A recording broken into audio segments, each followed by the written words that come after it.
Assalamualaikum warahmatullahi wabarakatuh. Alhamdulillahirabbil alamin. Wa bihi nasta'inu ala umuri dunya waddin. Asyhadu an la ilaha illallah wahdahu la syarikalah wa asyhadu anna Muhammadan abduhu wa rasuluh. Allahumma shalli ala sayyidina Muhammadin sayyidil mursalin wa ala alihi wa sahbihi ajma'in. Hadirin para pemirsa TVRI Sumatera Selatan yang dimuliakan Allah SWT. Syukur Alhamdulillah sore hari ini kita berjumpa lagi dalam acara televisi Republik Indonesia Sumatera Selatan Belajar Tauhid. Dan tema kita pada sore hari ini adalah 4 tingkatan sholat menurut para ahli. Salawat dan salam semoga dilimpahkan bagi junjungan kita Nabi Muhammad SAW beserta keluarga beliau, sahabat-sahabat beliau, dan pengikut-pengikut beliau. Untuk barokahnya kaji kita ini, mari kita sama awali membaca umul kitab lihazihinnya wala kulli niyatin sholihah wala hadratin nabil mustafa Muhammad sallallahu alaihi wasallam. Al-Fatihah. A'udzubillahi minasyaitonir rajim. Bismillahirrahmanirrahim. Alhamdulillahirabbil alamin arrahmanir rahim maliki yaumiddin. Iyyaka na'budu wa iyyaka nasta'in ihdinas siratal mustaqim siratal ladzina an'amta 'alaihim ghairil maghdubi 'alaihim waladdallin amin. Para pemirsa TVRI Sumatera Selatan yang dimuliakan Allah SWT, Rasulullah SAW bersabda, an Abi Hurairah radhiyallahu anhu qala Rasulullah sallallahu alaihi wasallam, inna awwala ma yuhasabu bil abdu yaumal qiyamah min amalihi sholatuhu. Sesungguhnya amal ibadah yang paling pertama diperiksa pada hari kiamat kelak dari amal anak Adam ini adalah sholatnya. Fa in sholahat faqad aflaha wa anjah. Kalau sholatnya benar, dia selamat dan beruntung. Wa in fasadat faqad khaba wa khosira. Kalau sholatnya tidak baik, rusak, maka dia akan merugi. Fa inin taqassa min faridatin syai'an qala rabb azza wajal unzuru hali abdi min tatawu. Apabila salat yang dia lakukan itu ada kekurangan-kekurangan, Allah memerintahkan para malaikat, coba periksa hambaku ini ada tidak dia melakukan salat tatawu, salat sunat. Fayak malabiha man taqassa minal faridah. Maka sholat sunat yang dia lakukan itu akan melengkapi kekurangan-kekurangan sholat fardu yang dia lakukan. Bukan yang tidak dilakukan. Yang dia lakukan karena banyak kekurangan-kekurangannya. Makanya sholat itu menurut para ahli ada 4 tingkatan. Pertama, as-sholatu ma'al ghaflah. Yang kedua, as-sholatu ma'al yaqdah. Ketiga, as-sholatu ma'al khudur. Yang keempat, as-sholatu ma'al ghaibah. As-sholatu ma'al ghaflah ini hatinya berpaling. Padahal Rasulullah sallallahu alaihi wasallam menyatakan dalam hadis beliau, innallaha muqbilun alal musolli malam yaltafit, rawahu Abu Daud wa Nasa'i.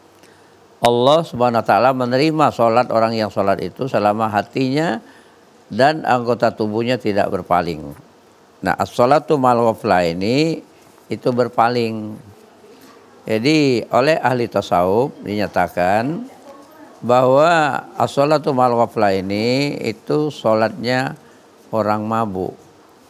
Jadi ketika khamar dan main judi belum diharamkan, karena ditanyakan kepada Nabi Muhammad SAW, yas'alunaka anil khamri wal maisir qul fihima ismun kabir wa manafi'u linnas wa ismuhuma akbaru min nafihima.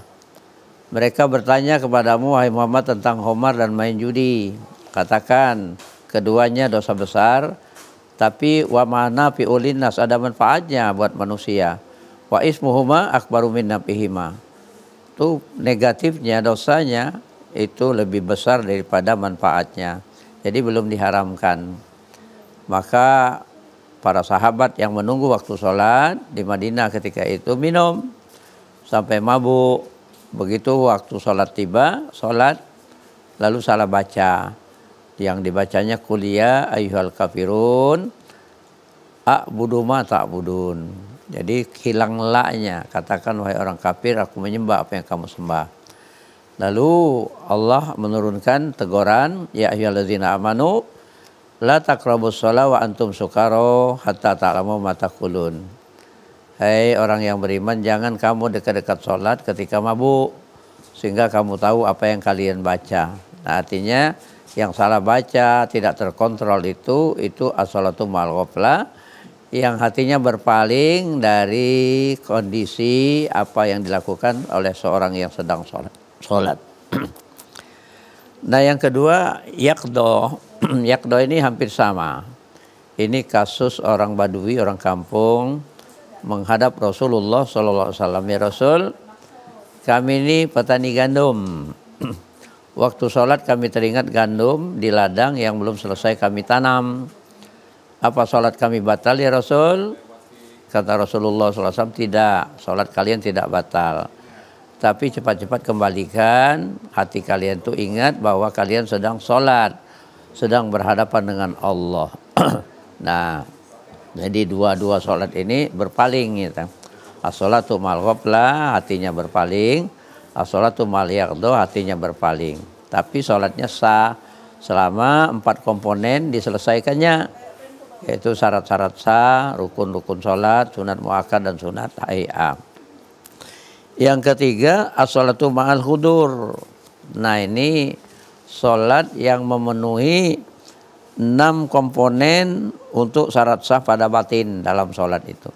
Di samping hatinya hadir itu, makanya yang pertama tuh hudur kolbi, hatinya hadir dalam sholat itu dengan hati. Makanya rukun-rukun sholat itu ada rukun kolbi, niat dan tertib.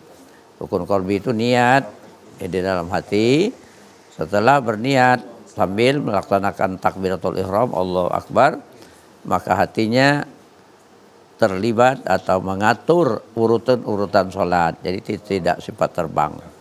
Nah, ini as-sholatu ma'al hudur. Jadi 6 syarat untuk as-sholatu ma'al hudur ini itu dengan batin. Pertama hudur kolbi. Yang kedua at-tafahum, paham yang dibaca.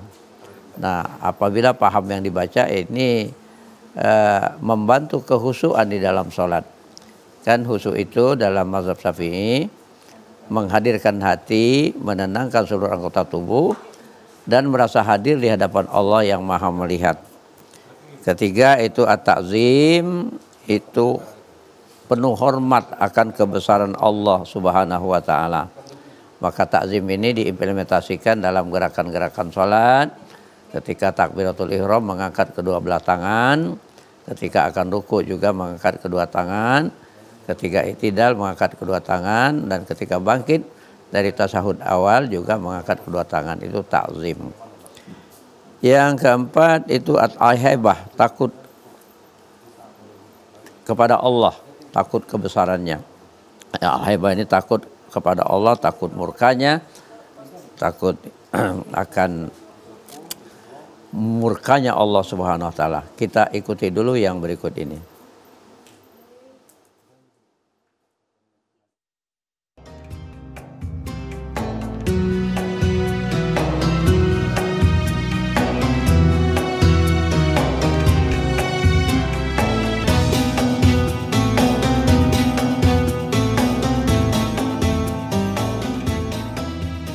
Para pemirsa TVRI Sumatera Selatan yang dimuliakan Allah SWT, maka syarat sah salat pada batin yang keempat tadi hebat. Al-hebat itu takut akan murka Allah Subhanahu wa taala kalau tidak melaksanakan apa yang diperintahkan Allah Subhanahu wa taala. Makanya dalam hadis qudsi Allah menyatakan, ini la ahimu bi ahlil ardi azaban fa idza nazartu ila umari buyuti wal mutahbina fiya wal mustaghfirina bil ashar sarrabtu azabi anhum. aku benar-benar akan menumpahkan azabku pada penduduk bumi ini, kata Allah SWT.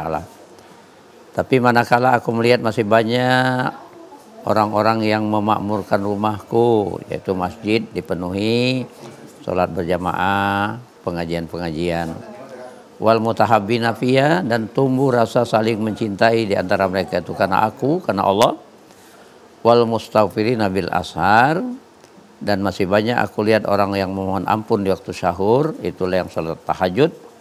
Sarrabtu azabi anhum, aku alihkan azabku dari mereka. Jadi haibah, merasa takut akan murka Allah tadi itu, untuk mengantisipasinya maka 3 hal yang patut dilestarikan. Pertama, memakmurkan masjid. Kedua, jangan ada permusuhan di antara kita sesama muslim ini, tapi dianjurkan saling mencintai. Innamal mu'minuna ikhwatun fa aslihu baina akhwaikum. Sungguhnya orang-orang mukmin itu bersaudara, dan islahlah, damailah di antara mereka itu. Yang ketiga, itu masih banyak orang yang melaksanakan tahajud, mohon ampun di waktu sahur. Nah, dengan melaksanakan 3 hal tersebut, implementasi dari rasa takut itu, al-haibah tadi itu. Yang kelima, ar-roja, itu penuh harap, mengharapkan rahmat dari Allah Subhanahu wa taala. Makanya untuk memperoleh rahmat ini sangat penting. Karena kata Rasulullah SAW, qaribu wasyadidu, suka-sukalah kalian mendekatkan diri kepada Allah dan berpegang teguhlah pada keyakinan kalian masing-masing. Kenapa Rasul menasihati sahabat seperti itu? Karena lanjutan dari nasihat Rasul itu, tidak satu pun kalian selamat karena amal perbuatannya. Engkau juga ya Rasul, aku juga, kata Rasul, kecuali Allah melimpahkan, mencurahkan rahmat dan karunia-Nya. Di rahmat itu sangat diharapkan. Makanya ar-roja itu penuh harap terhadap rahmat Allah Subhanahu wa taala. Nah, untuk memperoleh rahmat ini diantaranya kata Rasulullah SAW bahwa siapa yang melaksanakan sholat qobliyah asar parokaat, Allah curahkan rahmatnya. Rahimallahu abdan sholat arba'an qoblal asri. Allah mencurahkan rahmatnya kepada hambanya yang melakukan sholat qobliyah asar 4 rakaat. Sudah itu kalau rajin sholat berjamaah, maka peluang untuk memperoleh rahmat itu mendengarkan dan memperhatikan bacaan imam. Dalam surah Al-A'raf 204 Allah nyatakan, a'udzubillahi minasyaitonirrajim, fa iza quri'al qur'anu fastami'u lahu wa ansitu la'alakum turhamun. Maka apabila dibacakan Al-Quran dalam sholat berjamaah itu, dengarkan, fastami'u lahu, dengarkan bacaan imam itu, wa ansitu, diam dan perhatikan, la'alakum turhamun. Yang keenam, hadirin para pemirsa TVRI Sumatera Selatan yang dimuliakan Allah, adalah al-haya, yakni malu kepada Allah SWT sebab kurang dalam berbuat ibadah. Jadi rasa malu ini, al-haya unisful iman, malu itu sebagian daripada iman. Jadi dengan 6 syarat sah pada batin ini, maka tingkatan sholat kita termasuk tingkatan sholat yang ketiga, as-sholatu ma'al hudur. Lalu yang paling tinggi itu as-sholatu ma'al ghaibah. Di samping hatinya hadir, dia tafahum, memahami apa yang dia baca. Apalagi ketika sedang membaca surah Al-Fatihah, itu adalah sedang dialog dengan Allah Subhanahu wa taala.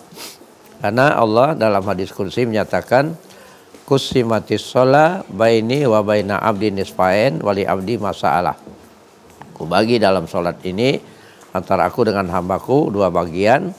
Bagi hambaku dia memperoleh apa yang dia minta. Faiza qolal abdu, apabila hambaku mengatakan, mengucapkan dalam sholat itu, alhamdulillahi rabbil alamin, segala puji bagi Allah Tuhan seluruh sekalian alam.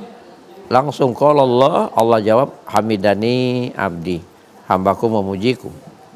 Faiza qolal abdu ar-rahmanir rahim, yang pengasih dan penyayang, maka qala Allah asna alayya abdi, hambaku bersyukur kepadaku. Ketika hamba mengatakan Maliki Yaumiddin, yang memiliki hari pembalasan, di mana hari pembalasan itu sangat dahsyat. Ketika Ibunda Siti Aisyah radhiyallahu anha menanya bagaimana kondisi ketika hari mahsyar itu ya Rasul. Kata Rasul, telanjang bulat, ini malunya aku ada orang yang melihat auratku. Tidak ada orang yang memperhatikan orang lain, kata Rasulullah SAW, sibuk dengan urusannya sendiri-sendiri. Sehingga masa penantian untuk hisab itu ada yang sampai tenggelam dengan keringatnya sendiri batas leher. Subhanallah.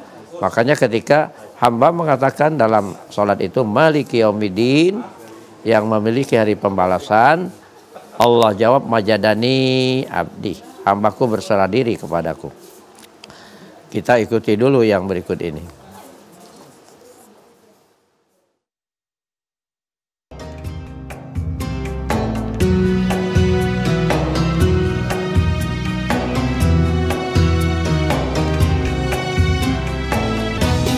Para pemirsa TVRI Sumatera Selatan yang dimuliakan Allah SWT, tingkatan sholat yang keempat ini, as-sholatu ma'al ghaibah, ini dia paham apa-apa yang dibacanya dan dia sadar ketika membaca surah Al-Fatihah itu dialog. Tadi ketika hamba mengatakan Maliki Yaumiddin, yang memiliki hari pembalasan, dijawab Allah majadani abdi, hambaku berserah diri kepadaku. Ketika hamba mengatakan iya kana abudu wa iya kana nasta'in, padamu kami menyembah dan kepadamu kami minta tolong, langsung dijawab oleh Allah SWT, hadzali abdi wali abdi masa'alah. Ini bagi hambaku dan hambaku memperoleh apa yang dia minta. Apa yang diminta Allah hamba dalam salat itu, ihdinas siratal mustaqim, tunjuki kami jalan yang lurus. Belum dijawab Allah, siratal ladzina an'amta alaihim, jalan yang telah engkau beri nikmat atas mereka. Siapa yang diberi nikmat Allah itu? Minan nabiyyin wasiddiqin wasuhada wasolihin, ghairil maghdubi alaihim, bukan jalan yang engkau murkai. Nah, yang dimurkai Allah itu menurut Rasulullah SAW itulah Yahudi, karena Yahudi ini tidak mengakui Nabi Isa alaihissalam dan Nabi Muhammad SAW. Waladhdallin, dan bukan pula jalan yang sesat. Jalan yang sesat itu menurut Rasulullah SAW itulah orang Nasrani, karena bahwa dinyatakan Allah SWT bahwa sungguh kafirlah orang yang mengatakan bahwa Tuhan itu adalah Isa ibnu Maryam. Laqad kafarul ladzina qalu innallaha huwal masih ibnu Maryam. Jadi dialog ya. Nah, jadi tingkatan yang keempat ini setelah waladhdallin baru dijawab Allah hadzali abdi wali abdi masa'alah. Ini bagi hambaku dan hambaku memperoleh apa yang dia minta. Karena itu Pak hadirin para pemirsa TVRI Sumatera Selatan yang dimuliakan Allah SWT, kita sebagai hamba Allah berupaya untuk menampilkan ibadah yang terbaik. Karena dalam surah Al-Mulk itu Allah nyatakan allazi khalaqal mauta wal hayata liyabluwakum ayyukum ahsanu amala. Allah yang menciptakan ada kematian dan ada kehidupan ini untuk menguji siapa di antara kalian ahsanu amala, yang paling baik amalnya. Jadi Allah menuntut amal terbaik. Yang baik itu good, lebih baik itu better, yang terbaik the best. Maka untuk sholat ini 4 tingkatan, yang terbaik, yang the best adalah as-sholatu ma'al ghaibah. Bagaimana caranya? Minta tolong kepada Allah Subhanahu wa Ta'ala. Karena Rasul SAW mengajari Mu'az bin Jabal, wahai Mu'az, apa doa yang sangat disukai Allah dalam sholat dan ketika sujud itu adalah Rabbi inni zalamtu nafsi faghfirli. Tuhan, sungguhnya aku ini hambamu yang zalim terhadap diriku sendiri, maka ampunilah aku. Ini saya diampuni Allah. Lalu doa yang kedua yang diajarkan Rasul adalah Allahumma a'inni ala zikrika wa syukrika wa husni ibadatik. Ya Allah, tolonglah aku agar aku ini senantiasa ingat kepada Engkau, bersyukur kepada Engkau, dan membaguskan ibadahku terhadap Engkau. niscaya ditolong oleh Allah SWT. Karena kata Rasulullah SAW, akrabu ma yakunul abdu min rabbih fa huwa sajidun fa aksirud doa. Sedekat-dekat hamba Allah pada Tuhannya itu ketika sujud, maka perbanyaklah berdoa ketika sujud itu. Nah, doa yang kedua tadi setelah subhanallahil a'la wa bihamdi 3 kali, Rabbi inni zalamtu nafsi faghfirli, Tuhan sungguhnya aku ini zalim terhadap diriku, ampunilah aku, niscaya diampuni Allah SWT. Setelah itu doa yang dilantunkan dalam sujud itu, Allahumma a'inni ala zikrika wa syukrika wa husni ibadatik. Ya Allah, tolonglah aku agar aku ini senantiasa ingat kepada Engkau, bersyukur kepada Engkau, dan membaguskan ibadahku terhadap Engkau. Jadi sholat yang hatinya hudur, ingat kepada Allah, itu atas pertolongan Allah. Ya, artinya yang selalu ingat dan memohon pertolongan Allah ketika sujud itu, ditolong Allah supaya ingat pada Allah, bersyukur kepada Allah. Syukur itu diantaranya pemahamannya, pertama, ya tasarrufu min nikmatillah ala sabilil khair, menggunakan nikmat karunia Allah pada jalan yang baik. Yang kedua, banyak melakukan sholat-sholat sunat. Oleh karena itu hadirin para pemirsa TVRI Sumatera Selatan yang dimuliakan Allah, sebagai hamba Allah dituntut untuk menampilkan ibadah yang terbaik. Ibadah yang terbaik adalah tingkat yang keempat. Tadi ada 4 tingkatan. Pertama, as-sholatu ma'al ghaflah, as-sholatu ma'al yaqdah, as-sholatu ma'al hudur, as-sholatu ma'al ghaibah. Yang paling tinggi adalah as-sholatu ma'al ghaibah.